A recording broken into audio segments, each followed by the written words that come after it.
Hey everybody, I'm James Robert Elliott. I am here with Mike Solitro from Accomplished RE. We've been having some good conversations offline and wanted to take it online about success, about leadership, and about communication. Mike, welcome to the show. It's good to have you here.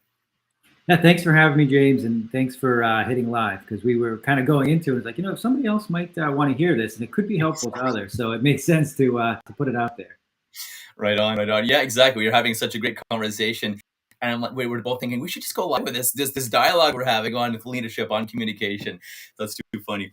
Tell really briefly, Mike. Introduce yourself. Tell us what you do, and we'll get a context to our conversation today about success, leadership, communication, influence. Yeah, sure. Accomplished RE, that's my baby, that's my business. And what I do, I generally work one on one with real estate agents, real estate professionals, and we focus on a few different things. One, how to find time, location, or financial freedom from their business. And we do that by kind of taking a deep dive into looking at what's working well and areas that may not be working up to the levels they want, their clients want, so we get effective and we get efficient in their business model, and we tailor it to what makes sense to them and to those clients. Very cool. Beautiful, beautiful, amazing. So you and I were talking a minute ago about systems versus people, and that was a gem in itself because I think some people throw out the systems when they get sick of something or it's not working, or someone becomes too obsessed with any system or pattern or something too pre-programmed, too planned. And because you said your main focus is people, and that's how you be successful. Tell us more about that, please. Yeah, the people part of the equation is one that's easy to overlook, but if for any successful business, it is the people behind it, or at least the people that are piloting it, that are most vital. So people ask, hey, are you systems process guy, or results systems and it's like you have to be both. That you have to understand that you need a way to do things, but you need to look at the results. And oftentimes, what separates a good system or a great result or one or the other is who is working on this. So whether it's we work with my clients, working with in a real estate transaction, it's who's involved, what are they looking for, what outcome are they hoping to get, and why. So understanding who the people are and what's important, and then tailoring or building or tweaking a system or process that's proven in the past is basically generally the best way to do that. The starting point for a lot of this is the 80-20 rule, which is a lot of people's default. And it is because it works. That if you've got something that is worth 80% of the time, 80% of the time, or 80% of it, great. Start there. There's no reason to start from zero every time. But don't ignore who you're working with. Don't ignore where you want to go. And if it is a one-off or something that falls in that 20% bucket, that's okay. But try to adopt as much as you've either automated or built in the past, and try to just make it work.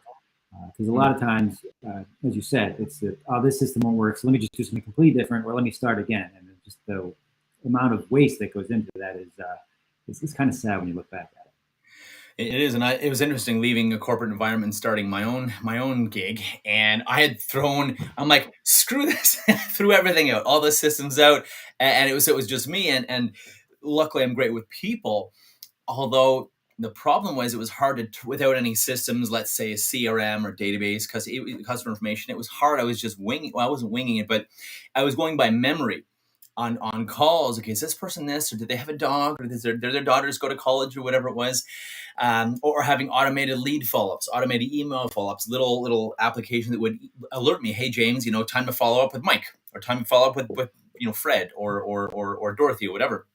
And it was so interesting looking back. I'm like, ugh, throwing out the baby with the bathwater. Some things I didn't like about certain environments I was in, and I think you do need both, like you said. However, when we become too system centric and not enough people centric, like picking up the phone, having a conversation versus only relying on emails or automated emails or email lists or whatever, whether you're a corporation or whether you're an entrepreneur, I think we do become disconnected with people. And that's not a good thing, because then how are you different than anyone else? I mean, how are you different from AI at that point? How do you differentiate, show value? People buy from people, as you know. So that's a really valid point. You mentioned something as well. You mentioned the why, focusing on the why. Completely agree with you. Talk to us more. Why is the why? Why should we care about the why? Why is the why of the client so important? Sure, and I will get to that, but I just want to highlight a couple excellent points, and this will not be a compliment fest, I promise. But you mentioned two things that kind of just really set a light bulb on. I wrote them down. First, the spending time in corporate, which I did as well, and now do my own thing, which I am now doing, is that it has that kind of temptation where you just throw it all away. Like that was bad. I want to do that. But the reason corporate is big and has got to where they are is because they do something right, or they are built on a system that works. So to throw the whole thing away, that's not, you want to pick and choose, cherry pick the best and then bring that into what you're doing and personalize it. Yeah. And then the second thing, the memory piece, that I'm just going to work off memory. I can do it. And the visual that somebody gave me is like, especially when you're doing your own thing, it's like you're juggling. And you might start off 2, 3, 4, but at some point, regardless of how good of a juggler you are, there's going to be too many balls and you're going to drop something. And you don't get to pick and choose what drops. Something is going to fall. And when it does, that's when you're going to start seeing clients not being reached out to, calls not being made, dates being missed, deadlines being overlooked, and that's the problem. And I even remember when I was younger, I was talking with a colleague about a calendar. I was like, I don't need to write it down and keep a calendar. If it's important, I'll remember it. And just thinking about how stupid, how kind of just arrogant and wrong that is of course, there's way too many things, and utilizing calendars is pretty much where I start with everything I do in my clients, because it's the way we kind of set up our days and weeks for success. Now to answer your question, I promise I'll keep it short. No, that's important. That's really a valid point. The why. As I said, my background is in real estate. I've had the ability to kind of work on multiple different things, all kinds of deals. But the why is often not asked or an afterthought, and you don't realize it till after why it's so important. And another good example I'll give is I live in on Cape Cod. It's a vacation area in New England. People love coming. So when we talk about selling real estate, let's say, people often assume fast, most money. That's I want to sell my house. I want it done tomorrow. I want the most money. A lot of times that's the case. But if you don't ask why are you selling, or why is this important to you, or what outcome are you looking for? I mentioned I live in a place people vacation, because this happens a lot. It's like, well, I know it's April, but I would just love one more summer here. So if I could get a great deal and I could stay in my house, stay in my area until September, that would be ideal. So I wouldn't know that unless I asked the question. So their why is different. Like, yeah, of course I'd like to maximize what I get, and I would like this done with as few headaches as possible. But actually, what's most important to me is not to move investment. So should I wait until August? Should I do it? Should I sell it now and look to have a lease back where I stay in my home? Or what other options are out there? Without having, it's like, you might take that client, sign them up, and then show up the next day. Good news, I got somebody interested in buying your house. They want to pay more than we thought, but they need you out tomorrow. It's like, it's not ideal. So just asking that why. It's the whole thing with positions and interests. So their position, I want to sell my house. But the interest is, I want to sell my house when it makes sense for me, ideally in the fall in that instance. So just asking why, and sometimes asking why multiple times, or why is that important, and then understanding, and then delivering on what either the solution or the fix is based on what's the most important to them. True. It's so interesting. I agree. I mean, people, when I'm coaching or speaking for corporations, or in training entrepreneurs or training leaders, I tell them, make sure to ask people why. They say they want more money. Why? They don't want the money. Do they really want to roll around a bunch of paper? No. Is it really important that the numbers in their bank account are sky high? It's important, but for another reason. Just the number themselves. It's so they can go on vacation, or maybe give back and donate, or take their kids or their nieces or nephews, like in my case, on really cool trips and vacations, go to amazing places to donate, to give back, I want to build schools, build homes. So that's my big why for, being influential, having lots of money, building a big business, and helping people. And my why is also very intrinsic.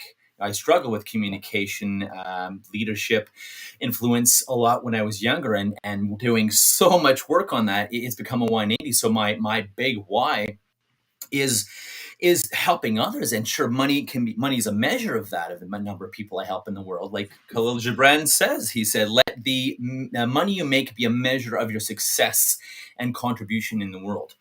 And it's so true. So I wanted to stop you at that point, because why, to your point, you may want to give them something else, or you're selling something a certain way, or you're promoting something a certain way in your company, or to a client, or or whatever. And if you're seeing me getting nowhere, I think, and I love your thoughts on this, I think that people are missing the why of it. If they're trying to push something, sell something, they're not getting anywhere. They're missing the why of the organization or of the client or of the leader, if you will, and not hitting that why. Yeah, and even as you describe it, I realize that I don't want to say jump the gun, but you need to know the why of your clients. But even before that, the first thing I do with every person I work with is, why do you do what you do? Because it's different. I might assume it's to make as much money as possible, or it's X, Y, Z. But you need to know what why you get up and why you do what you do. Well, I've been in this business for 25 years. That's all I know. Okay. Is it still something that's of interest to you? Okay, it's never been of interest. So then why are you doing? So it's understanding the why of your clients, paramount important. But understanding the why of what you do kind of helps that go back and forth. Because if you're just doing it by muscle memory, or it's all that you know, and you don't have a, say, greater good or a reason for doing what you do, it makes it so much harder. And it's not, I don't say authentic, but it's, you're just doing it for the sake of doing it. Where, as you kind of outline, if you've got, it doesn't have to be altruistic, but if you've got a real why driving you, this is my mission, one sentence, mine.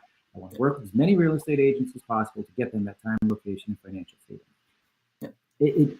I don't want to say it's not like work, but when I'm doing these things, it's what gets me up in the morning. It keeps me interested, and it really powers my business. So I know my why, and it pushes me forward to figure out which clients have a similar why. We collaborate well on that.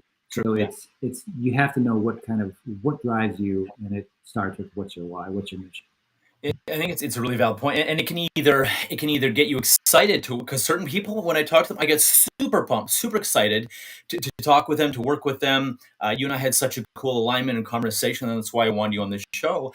And sometimes we talk with someone, and our whys are not aligned. Like maybe they want to make more money by, I don't know, dumping sewage into the river or dumping toxic waste in the ocean. That's not cool to me. I mean, I'm an environmentalist too.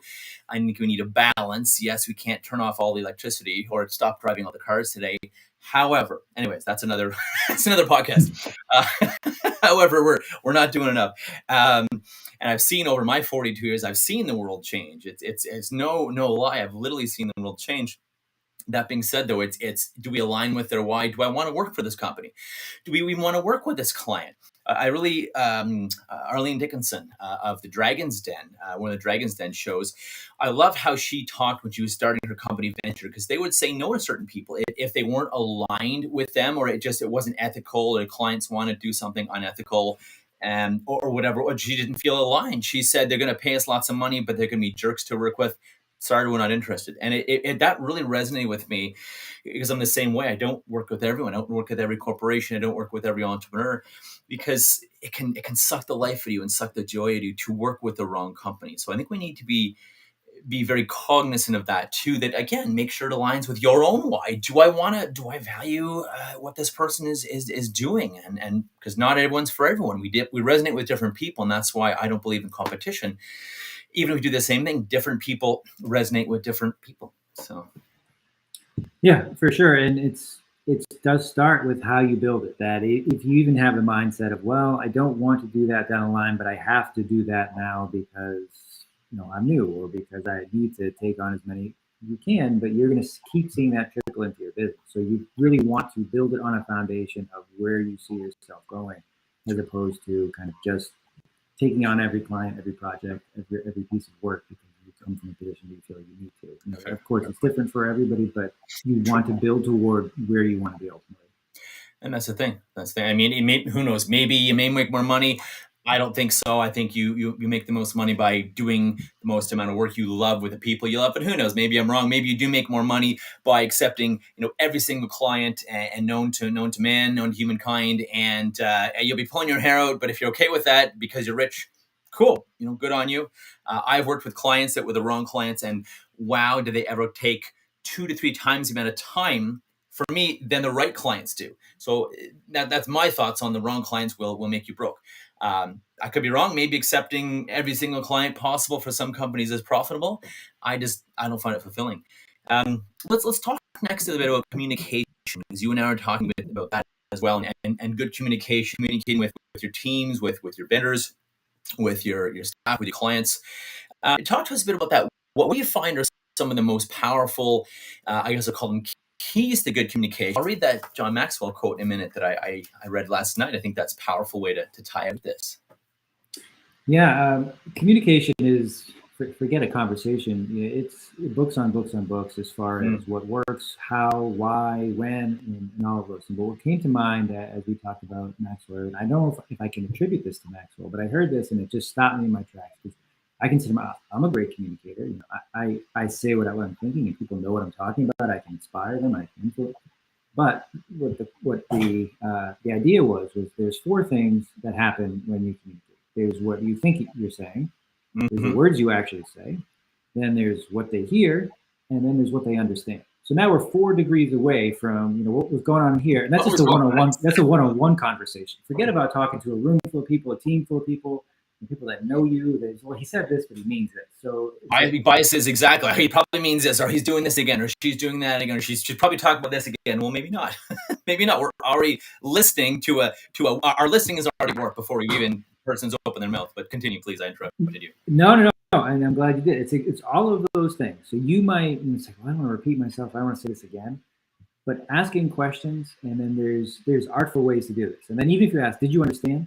Sure, I understood. I understand what I understood. But did you understand what I? Exactly. And it can be kind of like talking to a child. But it's like, well, what does that mean to you, or what makes sense as far as next steps? To have that, and going back to knowing the people you work with, that you're communicating with, can they explain it to you in a way it's like, all right, I see there's some kind of common understanding, because you will never have 100% know exactly what's going on in my mind, and I'll know what's going on in yours, because we might be talking and you might be smiling and nodding, but you've got a situation on at home that that is front and center, and as soon as you walk away, this conversation is going to become secondary, or you'll forget. So when you're communicating, understanding there are especially now, there's so many other things that are fighting for that interest level, and that there are so many messages that get misconstrued just based on simple day-to-day communication. So understand that repetition is okay. Have check-ins, and don't get upset when it's like, well, you knew exactly what I would say. Well, no, I probably didn't. So maybe not. And that's on you. So don't get upset at the person that was the intended recipient of that communication, because probably you could have said it better. Well, and fair, and that's why I love the theme when I teach communication, when I teach leadership. It's take responsibility. If you want something done or completed, doesn't mean you have to do it all, or avoid judging that person. Oh, they're not so bright because they're not getting the point. Well, maybe it's the explanation, or maybe it's how you're explaining it. There's different leadership styles, there's different listening styles, there's different communication styles, and if we're communicating the wrong style to the wrong person, it's like speaking, I don't know, Russian to an English speaker, or Spanish only to a German speaker. It doesn't work. You're doing this instead of this. And I love 2 of the presuppositions of NLP. Think of it as a theme or an idea. So the first one is called the map is not the territory. And what that means is that the words we use, like the words like I could say, hey, I come to your store, Mike, I want to buy a chair. I want to come to your furniture store, Mike, I want to buy a chair. And you're like, well, here's a nice chair. I said, no, I don't want a kitchen chair. I want like a nice, comfortable chair. Oh, here's an office chair. There's a really nice, comfortable office chair. You can sit and work all day. No, that's not what I mean. A really comfortable chair. And you're showing me these different chairs. And in my mind, what I have is I don't know, a big love seat. Let's say you show me a lazy boy. Yeah, that looks comfortable, but that's not what I mean. I want a big chair. And in my mind, like that I can, I don't know, sit with my girlfriend with. So I'm thinking like I have a big love seat, a big comfy love seat with the feet things go up. And I've just said chair. So this is one reason why communication can be so off. And of course, chair is a very mundane example. However, it's the same, that the words we use, to your point, they have to go through all the different mechanisms and filters. And we maybe that word, that phrase, or that sentence, or our biases, our assumptions about the person, about the material. Maybe we know just enough about that material or subject matter to be dangerous, right? So it totally changes it.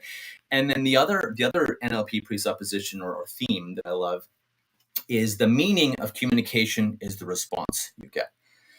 I think that's a powerful one too. If you communicated and either they haven't got it, or they got the wrong idea or part idea, or completely did not misunderstand, then again, however they respond is feedback to you that, okay, that's the meaning of your communication. Was that what you intended or not? And then fix it, which is why, to your point, Ask questions. Did you understand? What does this mean to you? What are you thinking? Do you know what you need to do now? What are you going to do? What are you planning to do? Very Yeah, valuable. that feedback is of utmost importance because almost like a mirror. It's a reflection of this is what I said, this is what you understood. Are we in a place where there is some common ground? And oftentimes, yes, but oftentimes without it, you have no idea, and you're walking away. What did I say? What was meant? What was understood? Where do we do it next? So if you can kind of remove as many of those barriers, it helps. That's the key. Right on, right on. The fact of communication. There's a John Maxwell quote I want to read to everyone, and it's every time you speak to people, give them something to feel, something to remember, and something to do. And I like the do piece because it makes it real, it makes it tangible versus a bunch of thoughts and information without action. There's no knowledge or learning. And that's a key thing. And that's why I think a lot of teachers that teach that there's no, okay, this is a specific action for you to do or think about or reflect or go take this action. And I love that. Something to think, something to feel, and something to remember and something to do. So that was really powerful. And I wanted to weave that in as well because people remember things with big emotion. If I mean, there's you've probably heard the quote as well. If you people won't remember what you say, but they'll remember how you made them feel. And very popular quote, but it's that's why you need to give them something to feel to create emotion or drive or urgency or excitement. Again, talk about the why. Create excitement and urgency, desire with your communication too, with what you're speaking about, and then they're going to remember it. And of course, give them an action step. They take action. They do something. It integrates it into their life. It makes it real. What are a couple other big as we close out here? Big. Okay, I'll call them secrets or maybe pillars of your success, Mike, in your business and transitioning. Yeah, one thing and we've kind of hit on it today, is understanding what's the right relationship, the right clients, what the right type of work is for you. So I'm one who, my background's a little different. I'm an attorney. I work as a coach, a consultant, and I do transactional work. So I do a little bit of different things. But what's important, I think, as far as being successful, is understanding what I'm good at in all of those things, what I should lean on others as far as delegatable tasks, what I'm looking for as far as a collaboration with the client, what I bring, what I'm looking for, and ways we can best work together. So understanding your strengths, not in a way where you're overextending yourself either. So as I mentioned, I do those different. If I try to do everything under all of those pillars, I would do none of them well. So I have slivers in each of those roles that I find I've excelled at and I'm really looking to get better. But I also know who I can most benefit in the client role, who I can best collaborate with, and I tie those things together. So understanding that there are limits to what I'm good at, what I can do. There are weaknesses of mine that I look to improve, and there's just things that I can't do, I shouldn't do, or I don't have the right capacity, time, energy, whatever is missing. I can't fill that in. So I need to find ways, whether it's a system, most likely it's other people, other resources or other things out there that I can kind of plug and I can make it back to being effective or efficient. So that I think has been a big thing for me, that you can't do everything. You can't do everything well. Know what you do well and make that be your primary focus. I love that. And one of my mentors, Dan Sullivan, calls that your unique ability. What is your unique ability? And do that every day. What do people pay you for? What do they need? What are you great at? What is, I wouldn't say effortless, but what is so easy for you that's hard for most people? And do only that. My other mentor, Rubel Shandy, he says, when you do your unique ability or the thing you love and you're best at, the whole 10,000 hours rule to become an expert, it shrinks. Because if you're doing everything and doing everything yourself and try to be successful all on yourself because of whatever, ego or pride or whatever, thinking, oh, no one's going to do it as good as me. Trust me. And there's lots of people who do marketing better than me and do Facebook ads better than me and do accounting better than me and all this stuff. It's literally a waste of my time. And I don't even do it to the quality they do it anyways. I do what I'm good at and what I talk about, which is relationships, teaching, training, learning. That's what I do best. And I outsource the rest. And it doesn't mean, we talked about this earlier, Mike, you take responsibility for the outcomes you want. You don't have to abdicate to everything. Take responsibility. However, it doesn't mean you have to do it as a leader or entrepreneur, business leader, whatever. It doesn't mean you have to do it all. Take responsibility. for what you want and the outcomes you want. I think I wanted to throw that in there because that ties in, and that's a very good point that you bring up. It's, do you want to get to those 10,000 hours in actually 400, 500 hours? Because that's all you do is the great thing you do. Or do you want to do everything, all the parts of your business or work or whatever, and take over 10,000 hours to get to mastery? And I think that's an important distinction you make, that just because you are delegating it or it becomes somebody else's primary focus, that you don't just, as you said, abdicate responsibility. It's still your responsibility. When something goes poorly, you need to fix it. You can't just say, well, that's not my area. Even you're in charge. Otherwise, it's going to stick to you at some point. People you work with are going to not be as excited to work with you, and the clients aren't going to work with you. It's like, well, yeah, he's good at ABC, but when anything goes wrong, I can't get a hold of him, or it's never his fault, or anything like that. Yeah, or it's the disgusting, it's not my job syndrome. And you see that in certain industries more than others, and certain, not to pick on anything or anyone, but you see that in certain places, but it's still, there's a lot of it's not my job syndrome. And Justin Sterling, one of my mentors, he says, I have a lot of mentors. Justin Sterling, he says, true leadership is taking responsibility for something that you may not normally be seen to be responsible for. So making sure the floors of your building are swept and clean may not necessarily be your job. It probably isn't if you're a leader or entrepreneur or whatever. However, taking responsibility to make sure that is done and that is done well, should be or is your job. It's your job to make sure the organization, the company is running like a world-class company, if that's what you desire. And no, you don't have to clean the floors. However, okay, if they're not clean, instead of, it's not my job syndrome, well, and this floors cleaning is, of course, a mundane example. Anything, customer service, making sure someone gets back to a customer, making sure people are getting back to clients or are great at their job or executing on the job. Take responsibility. And like you said, Mike, avoid abdicating. Trust me, I've learned that hard lesson. And either people were demotivated or they tried to rip me off or they were lazy and not doing anything. And take responsibility. Again, outsource, have vendors. I love having vendors and virtual assistants and experts because I'm not great at doing everything in life, and nor do I want to do everything. I just want to do what I'm good at and what I love, and helping people and making a difference. And, you make more money and you have more time that way anyways. Any last thoughts, Mike? This has been amazing. I got to do another one of these. I can't believe we're up to almost 30 minutes already. Any last thoughts on big tips and secrets to enhancing success that you've learned? Yeah, I'm sure you meant to do it, but that cleaning the floor example is kind of the perfect illustration of almost everything that we talked about today. That if you are that kind of leader, how do you communicate to that person? Like, this isn't the best use of my time or my job, but this is your job. How can I influence, inspire you to want to do it as well as important as to me, because my name's on the building, my name's in the company. Mm-hmm. I want to have that kind of excitement out of you in doing that job. It goes back to communication, goes back to leadership. And then the highest use of your time. So kind of all of those things. Because if you're communicating in a way, it's like, I'm clearly talking down to you. It's like, I'm too good to do this. Well, then he's not going to care. No. And then, it's kind of all of those things. So, but the fundamental piece that it's people. You might have a system, floor gets cleaned at 10, noon, and 2. It's supposed to be clean in our system. But if you're not good at communicating, or you're a jerk about it, or you're not a good leader, it's not going to be done in a way that, and again, it's a small example, but it's not going to be done at the best way possible. So you need to understand, I've got a system, I've got a process, but people make businesses, make the world run. So if you can't relate to other people, if you can't communicate to other people, if you can't lead or be led, something's going to fall apart at some point, and it's probably not going to work all that well, or as well as it could. Well, and that's the thing. And I mean, it's funny how often I hear this. Oh, no, James, I'm a great communicator. I don't need communication training.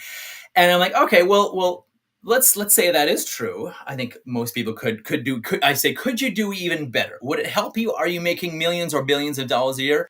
Well, could you communicate better? Could you lead better? Could you have more influence or persuasion skills? And they're like, well, yeah, I'm not at 1 million yet, or I'm not at 10 million or 1 billion yet. Okay, I guess there's room to grow, and it's an absolute below. Because to your point, it's everything. Without communication, we all assume we're great communicators. I've done a lot of teaching and a lot of work, and not to knock anyone, but a lot of us are not that great at communicating. And it's not that we're poor communicators, but we don't have the knowledge to, or the training to say, okay, this person communicates best this way. This person needs this type of media. Maybe they're high visual. Maybe they're more auditory and just want to talk about it. Maybe they need to literally be walked through it. And it's nothing about intelligence levels. It's just different communication styles. There's different learning styles. People, like what we were talking about, need why. I think everyone needs the why, some more than others. Me, it's paramount. Otherwise, I'm not in unless I know why. Some people, it's care less about the why. It's more about the what, or just give me all the facts and details. Then I'll be motivated by that. And I think that's the key. So without getting down on ourselves, and I'm not putting anyone down, it's just be better. My encouragement to you is be better. I think your message is be better and take responsibility for everything you want in your life, your work, your business, your career, your relationships. Amazing. I said it better myself. So it's a nice Beautiful, place to beautiful.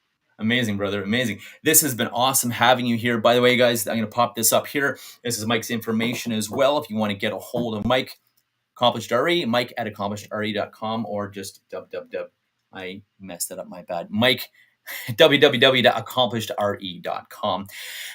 It's been a pleasure having you here, Mike. Thank you very much for your time. We'll have to do this again. Clearly, we think a lot alike. I appreciate your time, brother. You got it, James. It was fun. Thank you. Amazing, amazing. My pleasure. Thanks, everyone, as well.